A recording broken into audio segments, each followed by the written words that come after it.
tək qütüblü deyil ki, İranda da mühafizəkar qüvvələr var ki, onların başında elə Xamenei gəlir.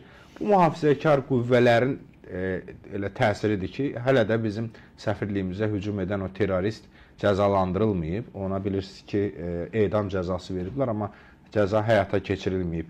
Bu mühafizəkar qüvvələr bu münasibətlərə mane ola bilərmi? Niyə bu sual verirəm? Çünki hal-hazırda onlar hakimiyyətdə, siz də dediniz ki, daha çox təmsil olunurlar. Sahir bəy, burada biz İranı təsvir eləyəndə mühafizəkar, islahatçı və digər konturlarına müzakirə eləməyimiz yanlışdır. İranda olan bütün fars, faşist çətələri mühafizəkar, demokrat, liberal, nə olub olmasına nasıl olmayaraq Türk millətinə qarşıdır və bir yerdədirlər. Burada İranda bir Türk və Fars faşist çətəsinin qarşı durması var. Fars faşist çətəsi hakimiyyəti zəbt eləyib. Türk gücü özünü formalaşdırdıqca, gücləndikcə o çətənin əlindən hakimiyyət əl almaq istəyir. Bugün savaş iki güc arasında gedir. Bugün Pezişkən niyə önəmlidir bizim üçün deyəndə, Pezişkən hakimiyyətin təpəsində Türk gücünün daha güclü olmasına çalışan bir gücün təmsilçisidir. Və bunun da yanaşı Fars faşist gücləri daha fəaldılar. Uzun müddət hakimiyyətdədirlər. Bütün böyük rıçaqlar onların əlindədir. Məsələn, birinci şəxs Fars faşist çətəsidirsə, ikinci, üçüncü, dördüncü adam məsələn Türk olur, o da biraz hürkür, hərəkətə gəlsinmi, düşünür xeyli ki, neynəsin. Bu zaman kəsiyində onlar bizdən hələlik güclü görünürlər və çatışan bu tərəflər içərisində də təbii ki, Pezişkən Azərbaycana gəlişi, Azərbaycan İran arasında ilişkilərin normallaşması Fars faşizm maraqlarına uyğun gəlmir. Fars faşizm hesab edir ki, Azərbaycan, İran, Türkiyə ilişkiləri güclənərsə, bu İranda Türk amilini daha gücləndirib Fars faşizmin evini yıxacaq. Bəli.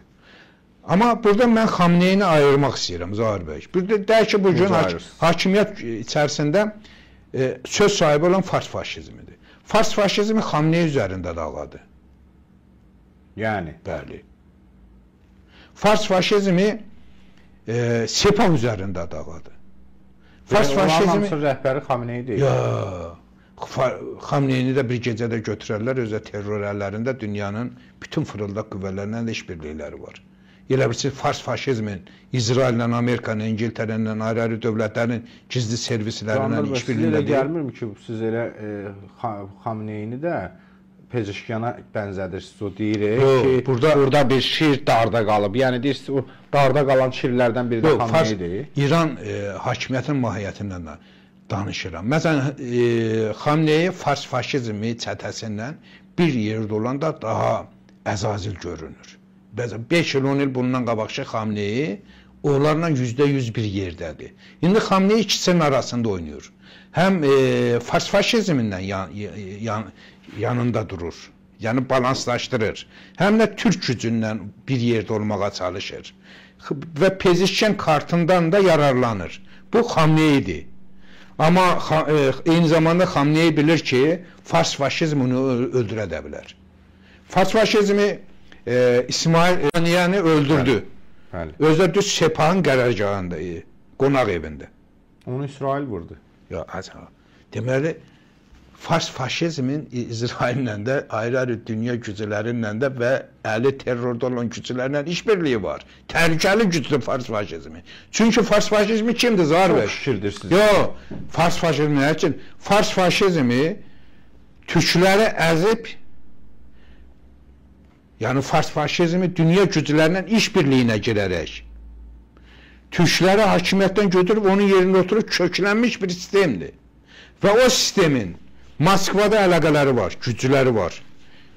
İngiltərə ilə var, Fransa üzərindən, Avropa dövlətlərindən var, Amerika ilə var, İsrail ilə var. Və Fars faşizmi çalışır ki, məsələn, şahı göndərən də Fars faşizmidir, mollaları gətirən də Fars faşizmidir. İndi mollanı götürmək istəyən də Fars faşizmidir. İranı Amerikanın, Avropanın istəyi üzərində dizayn etmək istəyən də Fars faşizmidir. Bəli. Bu Fars faşizmi Xameneini də götürə bilər, o anlamda deyirəm ki, demokrat bir Fars faşizmini gəlsinlər. Gözləri boyasınlar. görüntünü dəyişsinlər, mahiyyəti qorusunlar. Necə ki 79-cu ildə bunu etdilər. Bəli, eyni şey sadəcə rəsm deyil. Bu baxımdan biz İranı doğru və düzgün təhlil eləməyə bacarmalıyıq. Mən ona görə deyirəm ki, bu gün ən güclü Azərbaycanın xeyrinə çalışan güc bilirsiniz kimdir? Çalışan yox, gələcəkdə işləyəcək güc bilirsiniz kimdir Zahir bəy? Sepa. Sepa. Bəli. Sepa faşizmin belini qıracaq güc olacaq. Hə, deyirsiniz, yəni Sepahın içində olan türk generallar. Sepahın %80-i türkdür. Bunu da çox adam diqqət eləmir. O türklərin Candar bəy... Təbii ki, Azər bəy, onların eğitimi, tərbiyəsi, dövlət içərisində pişməyi bir zamana gəlir. Amma onlar da ağılsız adam deyirlər, dünyanın hara getdiyini görürlər. Ailələrində baş verən dəyişiklikləri hiss edirlər, uşaqlarının, qohumlarının hər yerdən və dünyada İranla bağlı mövzuları izləyirlər. Kifayət qədər eğitimli adamlardır, Zahir bəy onlar. Sıradan adamlar deyil ki, onların da içində bir dünya görüş var. Və eyni zamanda özlərini xilas etməyin istəyində ilk növbədə yaşayırlar. Bütün bu amillər ona gətirəcək ki, İranda silahlı qüvvətlər güc amili. Özəllə gizli istihbaratdan, savaqdan və savamadan başqa, Zahir bəy. Hələ də hər kəs İranda elə bilirlər savaq və savama yoxdur. Savaq və savama hələ də İran istihbaratının ən güclü gücdür. Hələ də. O güc daha çox Massadla, İngiltərə ilə əməkdaşlıq eləyir. Ona görə də siz zaman gələcək, indi biz onun şahidi olacaq. İran içərisində güc amilində birinci orduda, silahlı qüvvətlər içərisində və silahlı qüvvətlər içərisində də Sepahda ciddi bir türkləşmə gedəcək. Yəni, şuur baxımdan. Və ona görə, Zahir bəy, biz İranı təhlil eləyəndə hər zaman türk və fars faşist, mən özə farslar da demirəm, diqqət eləmisiniz? Xeyr, bəli. Türk gücündən fars faşizmi deyirəm. Bəli. O fars faşizm içərisində hər millət var. Bütün türk düşmənləri onların içindədir. Bəli. PKK-nın hamısı oradadır, Zahir bəy. Nə qədər ki, türk düşməni var, terrorçu gücü var, bölgesel güc var. Rusun generalları var orada, İngilisin marşalları var o çətənin içərisində. Biz onlarla üz-üzəyik, Zahir bəy.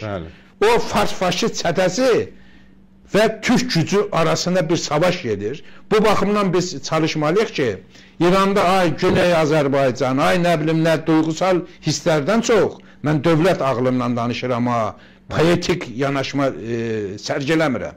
Dövlət ağlı daha çox İran adlanan Azərbaycanda türk gücünün daha güclənməsinə çalışmalıdır. Mən hesab edirəm ki, Xamenei də bilirsiniz, kifayət qədər dövlət xadimidir, samballı bir dövlət adamıdır. Dünyanın da siyasətini bilən adamdır. Mən hesab edirəm ki, Xamenei sonda böyük gücünə hesablaşacaq. Fars faşizmi qalib gəlsə onunla olacaq, türk gücü qalib gəlsə onun yanında olmağa can atacaq. O şansı da biz verəcək, verməyəcək, gələcək. Onu bağışlamaq olar mı? O gələcək məsələsi. İndidən bir şey deyə bilmərik. İnşallah.